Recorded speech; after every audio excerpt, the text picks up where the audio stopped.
कि हर हाल में जो है उन पे फैसला किया जाएगा, उनके हित में सरकार फैसला लेगी, कैसे देखते हैं? देखिए, जो गलत करेगा, चाहे बिल्डर हो चाहे कोई हो, उसके खिलाफ सरकार कठोर से कठोर कार्रवाई करेगी।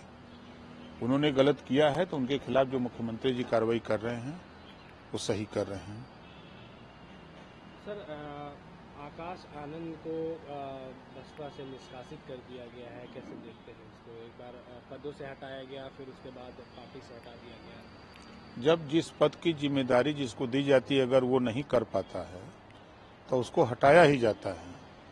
और रही बात, देखिए, बाबा साहब डॉक्टर अम्बेडकर जी के विचारधारा को, गौतम बुद्ध जी के विचारधारा को, महात्मा ज्योतिबा फूले की विचारधारा को और छत्रपति साहू जी महाराज के विचारधारा को लेकर कांसीराम जी ने पार्टी बनाई और पार्टी को सत्ता तक पहुंचाया और बाबा साहब डॉक्टर अम्बेडकर के संविधान के बदौलत वंचित शोषित पीड़ितों को अधिकार बड़े पैमाने पर दिलाने का काम भी हुआ।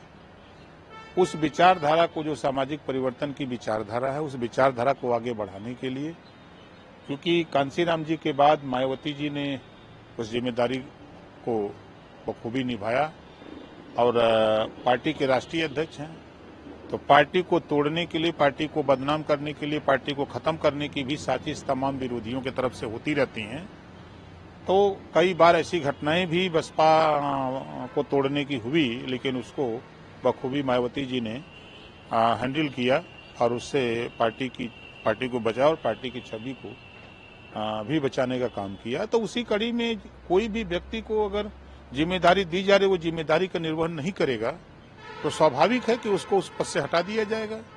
अगर ज्यादा हटने के बाद ऐठन करेगा तो पार्टी से निकाल दिया जाएगा।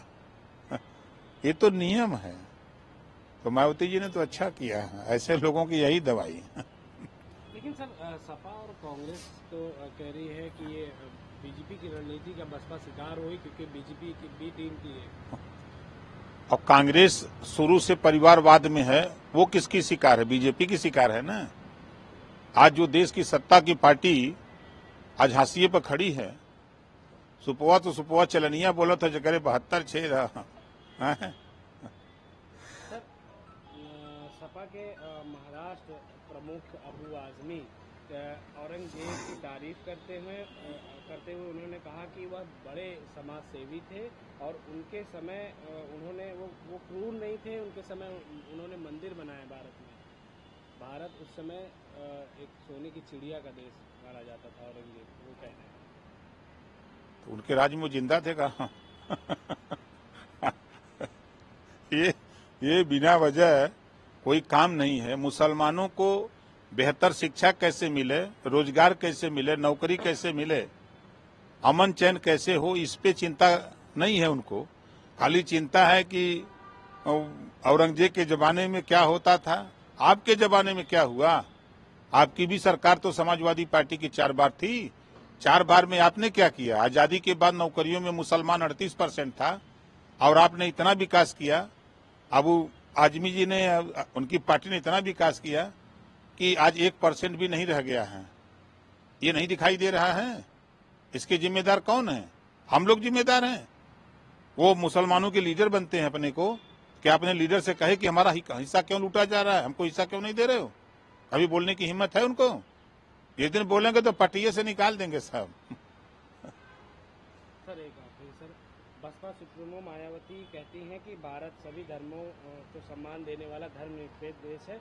ऐसे में केंद्र और राज्य सरकार को बिना पक्षपात सभी धर्मों के मानने वाले को एक साथ जैसा बर्ताव करना चाहिए, किंतु अब मुसलमानों के साथ धार्मिक मामलों में सौतेला रवैया सरकार अपना रही है। कहाँ सरकार अपना रही है?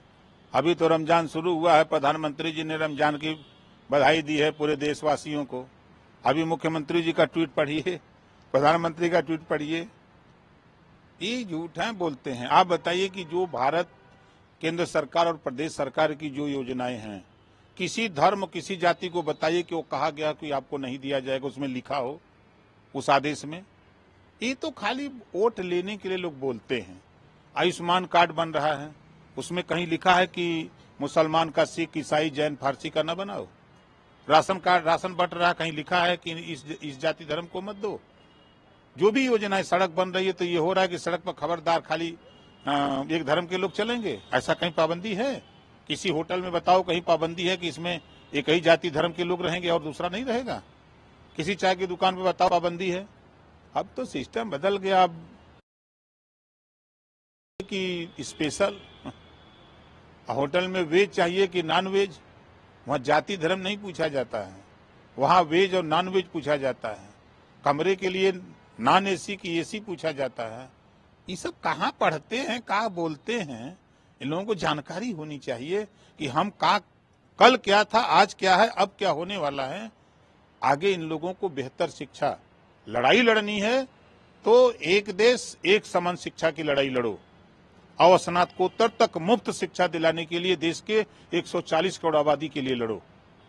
ये लड़ाई लड़ो, रोजगार के लिए लड़ो, स्वास्थ्य बेहतर निःशुल्क स्वास्थ्य के लिए लड़ो। ये सब खाली पे बेमतलब का चिल्लाते हैं।